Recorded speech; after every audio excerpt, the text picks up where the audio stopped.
Welcome to Al Bernstein Unplugged Unboxing. In a 40-year Hall of Fame career, Al has chronicled some of the greatest moments in boxing history. On this podcast, you get to hear him expand on those memories and talk about the current news in the sport of boxing. You also hear Al interview some of the biggest names in the sport. Here's Al Bernstein Unplugged. Hi, everybody, and welcome to the show. Glad you joined us. We are going to have a little different format today. We are sans guest. Instead, I thought it would be fun to do kind of a mailbag kind of show. You know, we get your questions every week, but a lot of times we don't really have as much time as we'd like to answer as many of them as we would like to. So I thought, as we have done once or twice before, we'll do a show that's devoted exclusively to the questions that you have asked. And we got a bunch of them that we're going to get to. Toward that end, and also to kick things off overall, let me bring in my partner in crime, Trip Mitchell. Trip, how are you? I am doing great, Al. And sometimes when you're doing a great fight, so you had an incredible card from Carson, California last weekend. Do you ever go, I don't need to get paid for this. I'm just happy to be here? That thought has never actually crossed my mind, no. Never, ever? Not really. Does that make me a mercenary or what? I'm not sure. You do feel like what you're doing is a labor of love, that's for sure. And that was the case this weekend from the Dignity Health Sports Park, formerly the, what was it, The Home Depot Center, and a couple other names as well.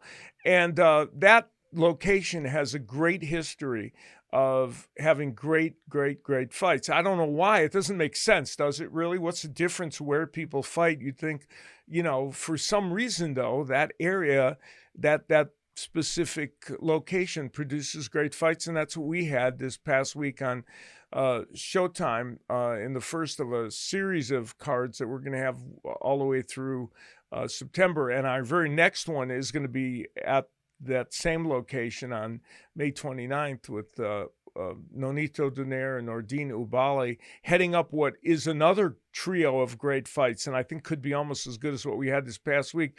We had in our main event Brandon Figueroa and Neri again for a world title, and Figueroa won by knockout in what was a pitched battle. And we also had Danny Roman, a former champion, against Ricardo Espinoza, what turned out to be a wild 10-rounder that Roman won. And in our first fight, a fight that honestly I wouldn't have necessarily expected to be this good, because we had a late replacement, Juan Carlos Burgos, who stepped in to face 130-pound contender Xavier Martinez.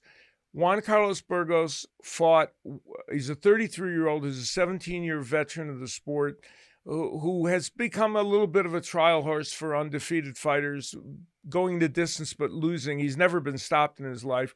Well, he came out firing on all cylinders, and while he didn't win the decision against Xavier Martinez, he put on a fantastic show, and the whole card was probably in the top 10 of all the cards. If you want to take the whole card, it's probably in the top 10 of fight nights that I've ever done in my life, which is, pretty extraordinary. Yeah, I mean, I thought about it afterwards, and I thought that's saying something.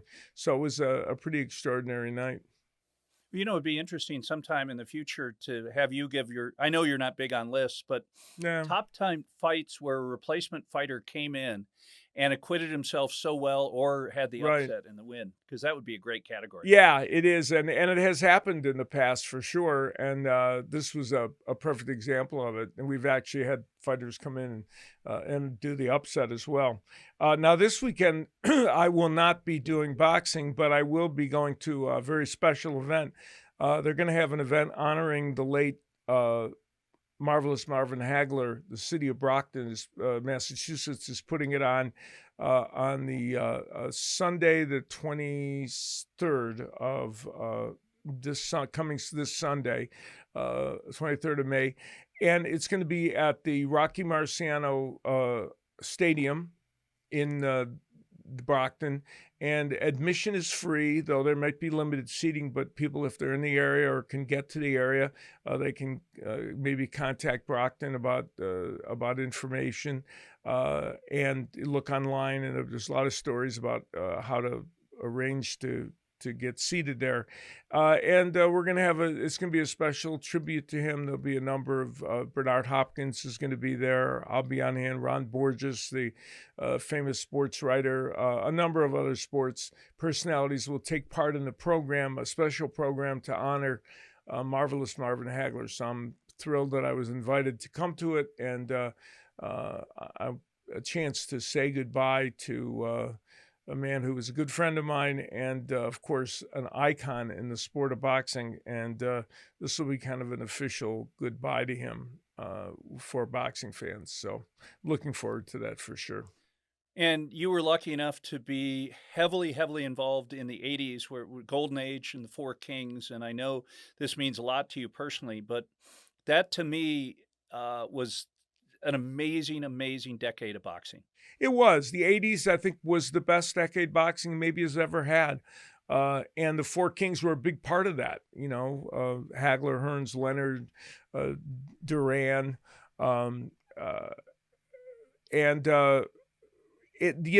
They ignited the flame for that whole decade. And then there were a whole host of other great fighters that added to it. And we're going to be having a documentary on Showtime called The Four Kings, which is starting, I think, in June, early June. I'll have to get the date on that. We'll be promoting it here, but it's going to be a really interesting show. And so that era was very special to me. I got to participate in it, and it's weird. It just seems like the time has flown since then, because it seems like yesterday I was involved with Marvin Hagler, sitting there interviewing him before his fight with Tommy Hearns a few days before, when we started to walk up the steps to the ring, and he kind of came behind me and came too close, and we were on those steps, and all of a sudden we kind of both lost our balance and we almost fell over, and Marvin,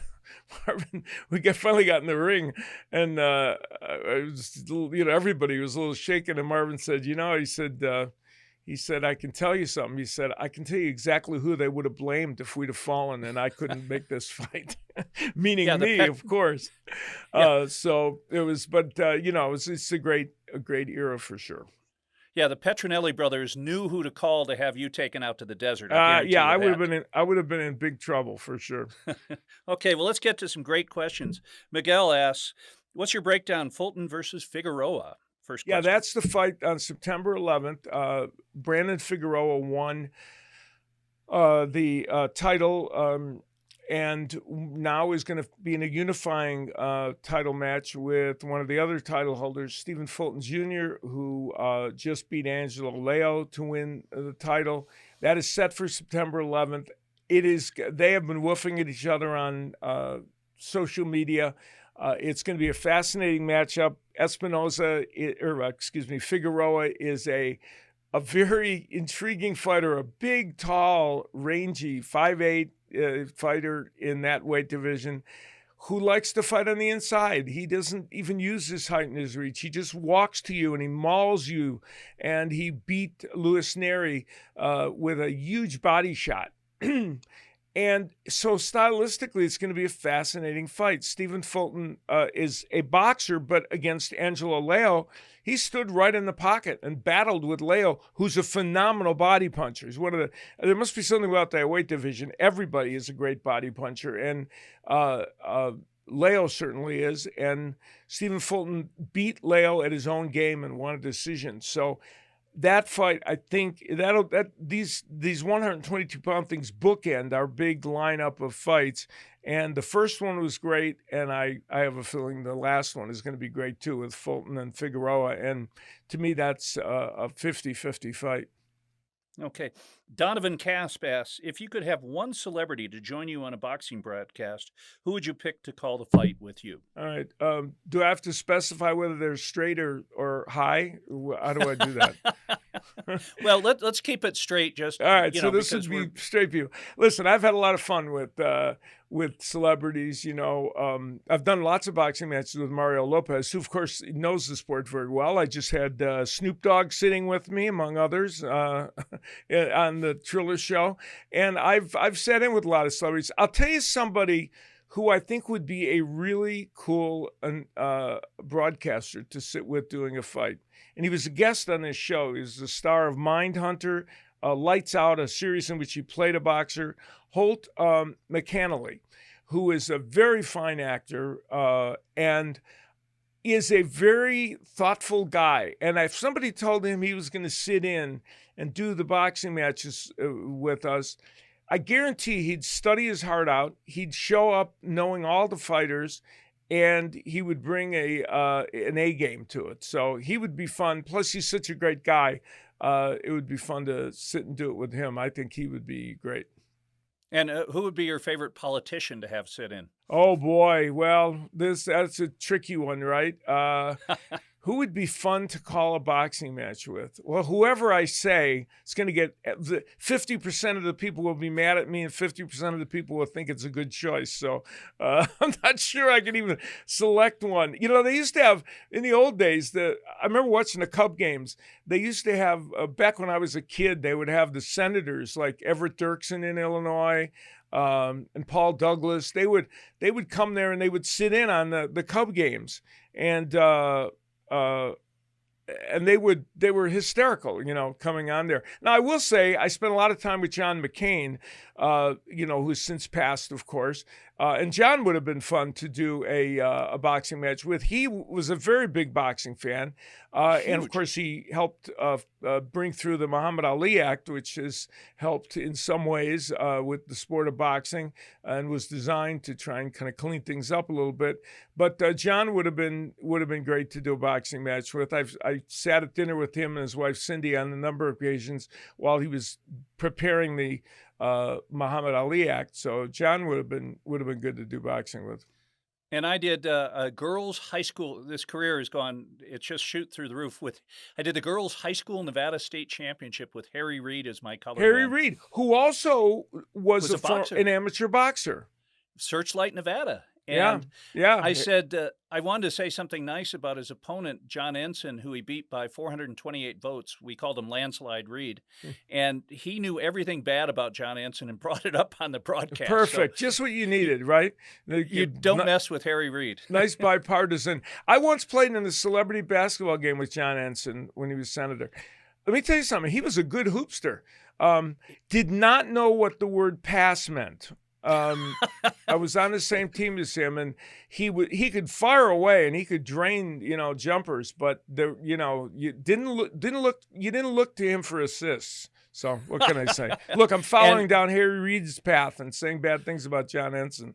Oh well. Well, I talked to Al from USA Boxing this morning. We were trading stories, and I told him about playing on a team with you, and you do pass the ball. I am a passer. That's true. I'm not. There are many things I don't do great in basketball, but passing is one of my traits, so that's good. Yeah. Every time you pass the ball, you don't miss a shot, my coach told me one time. That's true, right. Yeah, exactly. So Shay Simmons asks, yes, how does the 122-pound landscape look? What's next for Danny Roman? Does Inoue move up from bantamweight? Yeah.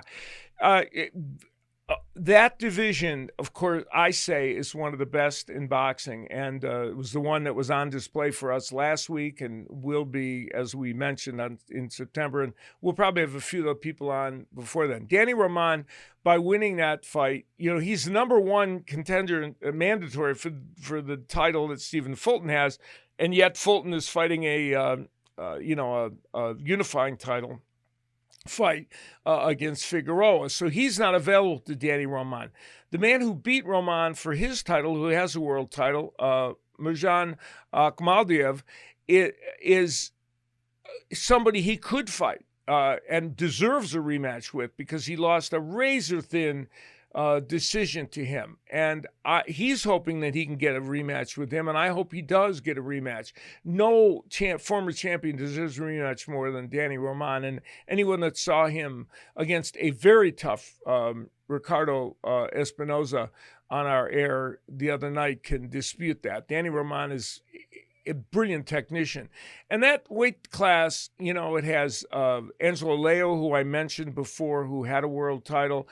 Rais Salim, who's been a guest on this show, who is a fantastic 122-pounder. Carlos Castro, another young 122-pounder who's excellent. A number of great fighters. And they mentioned Naoya Inoue, who's a 118-pound champion, who they've talked about him moving up. Now, he has the physical frame, certainly, to move up to 122. He and John Riel Casimiro, who we're going to have fighting on Showtime this summer against Rigondeaux for his bantamweight championship, could also move up from 118. So I don't know if they both have plans to do that, but they certainly could. They were supposed to fight each other, but that fight had to be called off, and then it never happened again.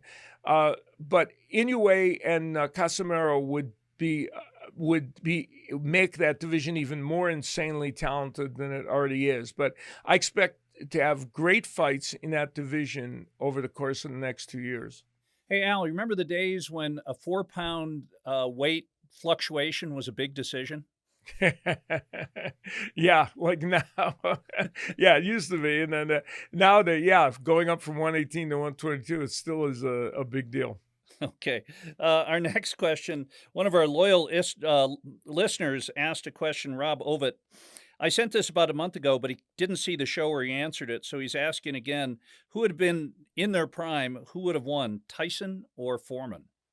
Yeah, well, here's what we have to figure out, which prime, right? There was George Foreman in his younger days when he was heavyweight champion, and there was George Foreman in his older days after he beat Michael Moore when he was in his 40s.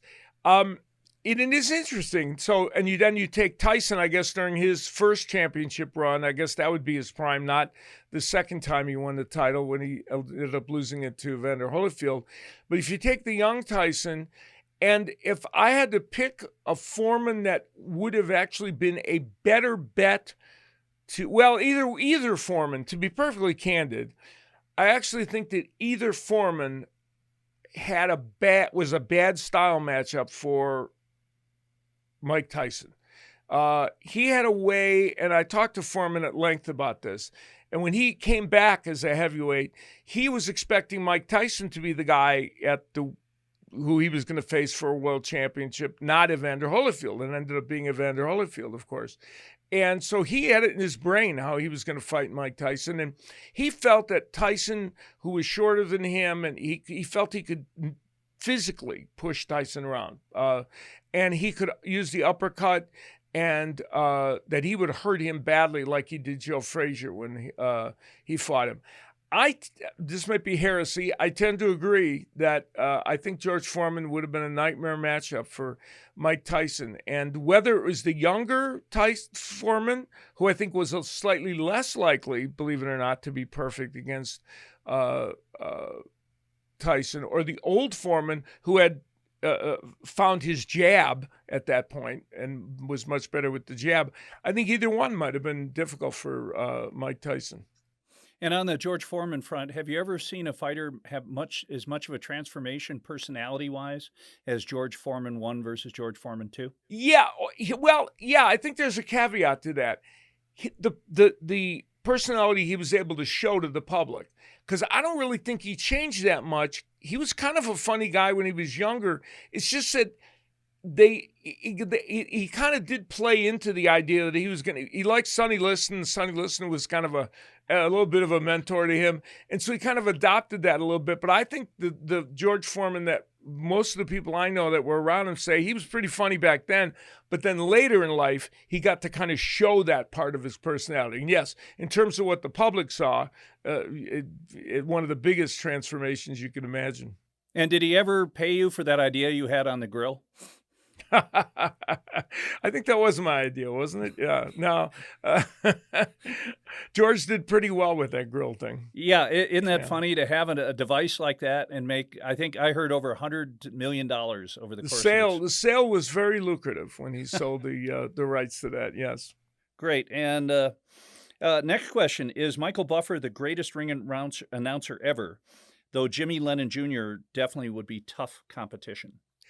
Well, I know both of these gentlemen very well. You know, we've had both of them as guests on the show. And in my early years, when I started at ESPN, shortly after I started, Michael Buffer came on, maybe a year or two after, he came on to start doing ring announcing on the old ESPN series. And that was the beginning of his career in ring announcing. And he did the ESPN fights for a number of years. And then, of course, the second phase of my career, when I went to Showtime in 2004, Jimmy Lennon was there waiting for me. And of course, I had known Jimmy very well and done some fights in which he was ring announcer prior to going to Showtime. And each of them, you know, have a slightly different style of doing it. Although I think both of them, along with Jimmy's dad, who really did bring it into his Jimmy Lennon Sr., they were the ones that made Jimmy's dad elevated ring announcing from the gruff, you know, I'm Johnny Eddie, you know, it's 4 rounds, and I'll say, you know, that kind of stuff, to being more of a dignified host for the sport. And Jimmy Lennon Sr., who was a former big band singer and, you know, had just an impeccable style about him, he started to launch that.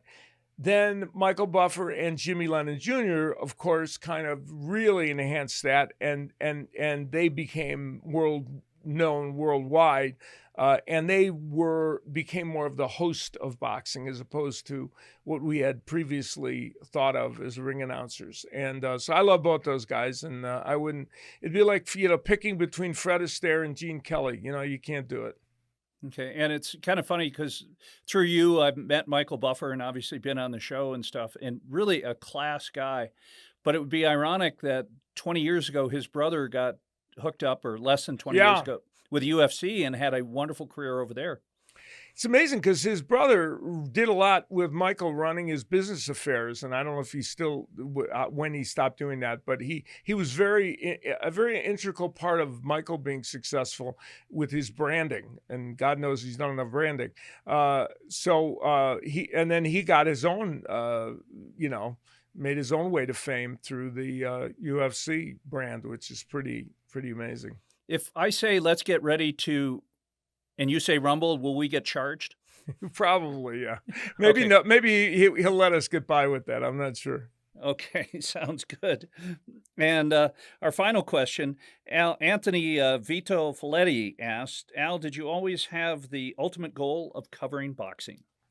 Strange. That's an interesting question. I've been asked it many times. Really, no. I kind of got pushed into boxing. I was in hard news. For the first 10 years of my career, I was a print journalist in the Chicago area, and I became managing editor of a chain of newspapers, Lerner Newspapers, which were a series of community newspapers all around Chicago and the suburbs. And I got with them as a reporter out of school and rose through the ranks, eventually becoming managing editor.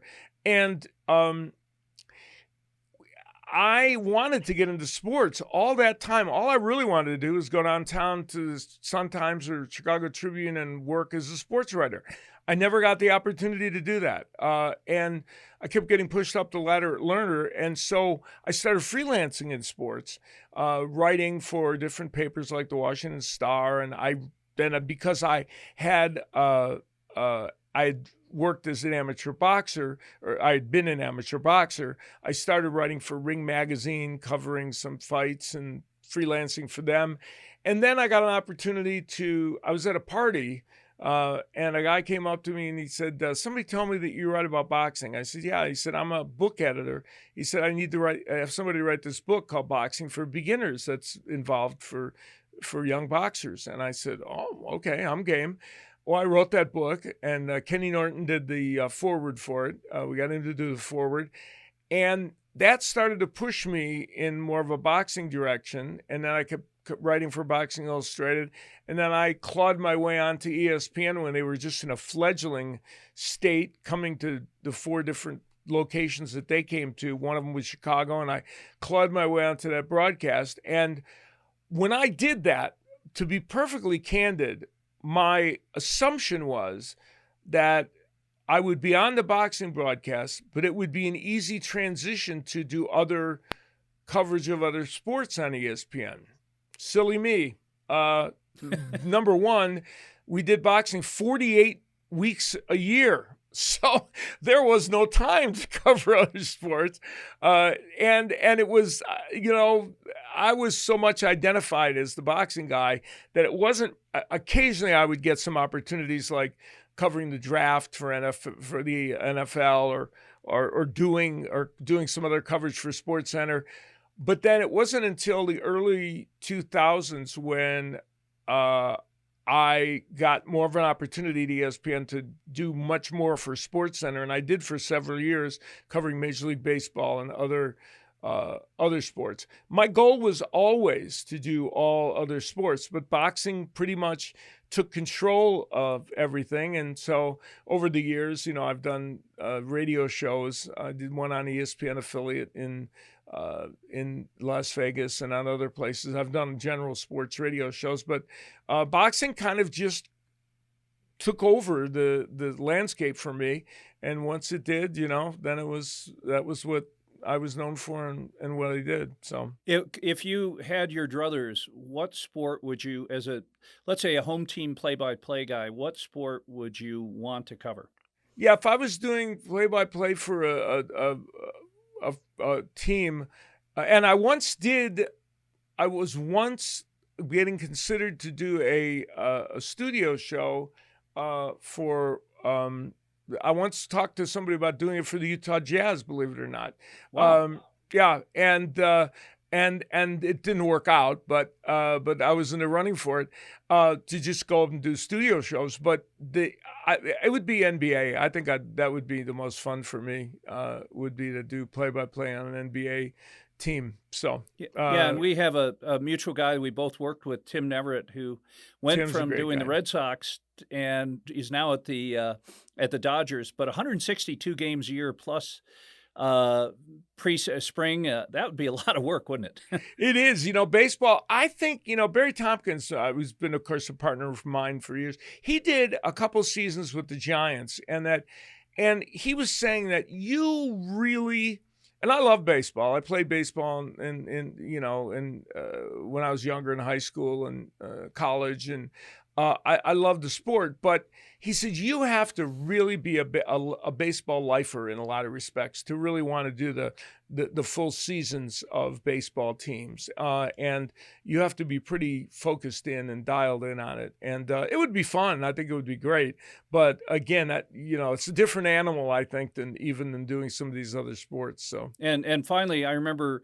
And I've told this story before, switching over at the Santa Fe Casino, all the TVs in the whole casino to watch you do a game from up in Montana or something. But right. You were on about 65. The general manager of the casino played on our hockey team, and you got switched over. Every TV in the Santa Fe was that ESPN game. So I was doing a game between Montana State and I want to say the Raging Cajuns of McNeese or somebody like that. It was I did a season of play-by-play in which I did the Big Sky Conference. I guess isn't Montana in there? I think they are. Yep, that is. Yeah. And so that was a out of a conference game, but I did a season of college basketball, which was a lot of fun. I did play-by-play with a number of different really good analysts, and it was so much fun to do those games. And so that I'm sure everybody in that casino really was desperate to see that specific game, Well, it's good to have power. Hey, does ESPN fly you guys when you're out doing games first class, coach? How's it work? Well, back in the day, it was you were a coachy boy, that's for sure. Because they flew around so many people. I don't know what it's like now, but they fly around so many people that, you were scrambling for upgrades in your life most of the time. So I hate to burst people's bubble, but back when they were flying you around to do those games, it was not deluxe, that's for sure, but it was fun. We had a good time. I want to mention our friend and cohort at the Worldwide Boxing Channel, where we have great videos that you can see. World Class Boxing Channel on YouTube. Go to it. And Tommy Ankello has great videos there, both informational and historical, that you can glom onto. Now, next week on our show, we're going to have a very important show. We're going to interview Tris Dixon, who's a author that wrote the book Damage, which is about fighters and the safety of that they have or don't have in the ring. It's a very important book and sobering topic, but one that needs to be looked at and talked about. And he has done it in a really excellent book published by Hannibal Publications. And so we're going to be talking to him about all that. So I hope you enjoyed this episode, which we got to do a lot of questions, which we don't normally get to do with all the folks. And Trip will be back on store next week. Enjoyed it. Thanks, Al. All right. Good night, everybody. Thanks for joining us.